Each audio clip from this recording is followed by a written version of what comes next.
Introducing the African Diaspora News Channel app, your gateway to stories that's overlooked by the corporate mainstream media. And we serve as the voice to the so-called Black community. Again, we got Dr. Candace Matthews. A lot of these documents, looking at. This country is supposed to be about the land of the free for all. It has not been free for Black people, and we are tired. With our platform, we're helping to end injustice by exposing it. Join us in standing for excellence in journalism and serving our community. Download the African Diaspora News app today. So the gentrification of predominantly Black neighborhoods in Toronto is well underway and in full force. And the Black communities are saying, no, we're not going to allow this to happen. As a result of that, the Canadian Reggae Association and Rastafest, in partnership with Black People United for Change, which is an organization that I work with, wanted to plan a town hall meeting to address and halt plans to gentrify another Black community, and in particular, Little Jamaica. And so we had coordinated a meeting that was supposed to happen on July 4th. For reasons, out of our control, the meeting was postponed. So I then posted on my social media that the meeting was postponed. And one of the folks felt the need to comment on this and weigh in on what she thinks about gentrification and why it should happen. And here is what she said. Her name is Tanya Krebs, and she wrote, "Gentrification is a good thing. We need less ghetto and more suburbanite living, just like the good old days." And she put up that emoji that's, the cuss word. Tanya Krebs is from Groveport, Ohio. Tanya Krebs from Groveport, Ohio, what are you doing in Canada business? What are you doing in the business of Black people in Canada? Why do you feel like you have any right to speak on anything that's going on with the Black community in Canada? But that's what they love to do anyway. But let's just talk about this situation with gentrification because it is absolutely important. And let's talk about why gentrification is happening, or at least why the city is making this happen. So talking about the area of Jane and Finch and Little Jamaica, it's hitting differently for Black communities because those two areas in particular in Toronto are really, really where the heart and culture of the Black community is. These are cultural sanctuaries for Black life in Toronto. Now, as far as why it's happening, well, they say that we need some urban expansion. So as housing demands, goes up in Toronto, developers are turning to historically underinvested neighborhoods like Jane and Finch and Little Jamaica for cheaper land revitalization projects, okay? Public transit expansion. So they want to put this rapid transit, it's called the LRT, in Little Jamaica, and those have made these areas more attractive. And proposed upgrades in Jane and Finch have made these areas more attractive to investors.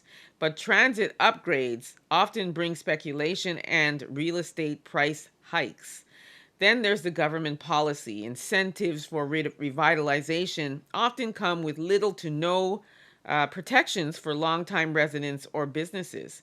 It's sold as progress, but the planning rarely centers Black community voices. I repeat, the planning rarely centers Black community voices. And then there's the rising property values. Landlords see dollar signs. They raise rents or sell to developers, pushing out tenants and longtime small businesses who can't compete with the chains, right? So then how does it affect Black people and business displacement? Well, longtime Black families get priced out of their own neighborhoods. Social housing waitlists grow while market rents skyrocket. Youth lose their community roots. Elders lose their community support systems. Then there's the cultural erasure. Little Jamaica isn't just a name, it's history. The patty shops, barber shops, reggae record stores, and salons that built the vibe all would be gone. Jane and Finch has been a hub of Caribbean and African community life. Now it's being rebranded without the people who made it what it is. Then there's the loss of Black-owned businesses. Small shops can't keep up with rising rents. Then there's no support for legacy businesses. Meanwhile, big franchises swoop in with shiny storefronts and no ties to the community. Then there's policing and surveillance increases. Gentrification often brings more police presence. It's not about keeping the community safe, it's about protecting new wealth. Racial profiling and carding don't go away, they just shift targets as the neighborhood changes. Then there's the mental and emotional toll. Watching your neighborhood transform without you in mind takes a physical toll. There's grief, there's anger, and there's a loss of belonging. Community bonds break as neighbors get pushed out. So what needs to happen? Anti-displacement policy, rent control, commercial rent caps, a legal protection for long-time tenants and small businesses, community land trusts, so people own the land, support Black-owned businesses, funding, grants, and spotlights, especially legacy shops, and services rooted in the culture. Cultural heritage designation, protect historic Black spaces from erasure under revitalization, quote, end quote. So what's the bottom line? The bottom line is we cannot allow gentrification to happen. We can't allow all of these historic, culturally rooted areas of Toronto be swooped up and all of our community driven out for them to build the skyrocket condos. Because here's my problem.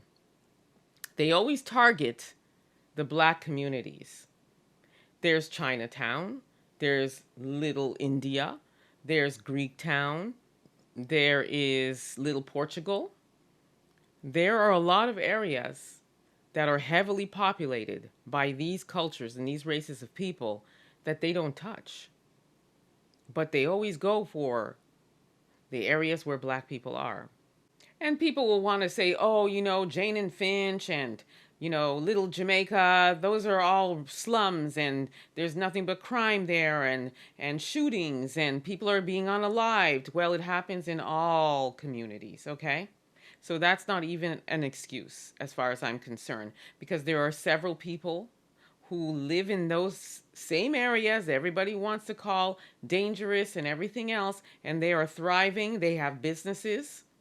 Like in Little Jamaica, there's barbershops, there's Black-owned restaurants, there's Caribbean restaurants, there's, you know, Randy's Patties just opened up. It's one of the main staples in that area. There's places for women to get Black hair supplies and stuff for our skin and everything else. So, and they are businesses, legitimate businesses, okay? This is a community where Black people love to get together, especially the brothers when they go to get their hair cut. And it's more than just a haircut. They're there having a good time, talking, chopping it up, laughing. It's a great community. Same with Jane and Finch. They've got that mall, Jane and Finch Mall, major staple. Lots of stores in there. People shop, people live. Just like other communities that I mentioned that have the same issues. Okay, so we can't use that as an excuse. And this is why we are fighting for it. So people like Tanya Krebs, please stay out of this group chat. You have no business here. So we, the community in Toronto, and these organizations that I mentioned are going to have this meeting. We are going to have this town hall. We are going to come together and we are going to say enough is enough to the gentrification of our neighborhoods.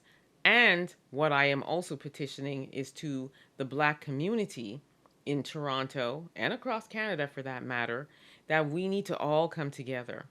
We need to all build capital. We need to all start saying, you know what? We got this from here. We will be able to keep our neighborhoods and keep them safe. and keep them thriving. Let us buy the land. Let us rebuild and rejuvenate and revitalize our communities. We can't allow them to come in. And we definitely can't allow people like Tanya Krebs to be weighing in and saying it's a good thing, because it's not. So, to the Toronto Black community, let's come together. Let's rise up. Let's make sure this doesn't happen. Let me know what you all think about this. Don't forget to like, subscribe, share this content. Also, don't forget to download the African Diaspora News app. You can grab it at the Google or Apple store. You will not be disappointed. You need to download that app. Also, subscribe to my YouTube channel, Emma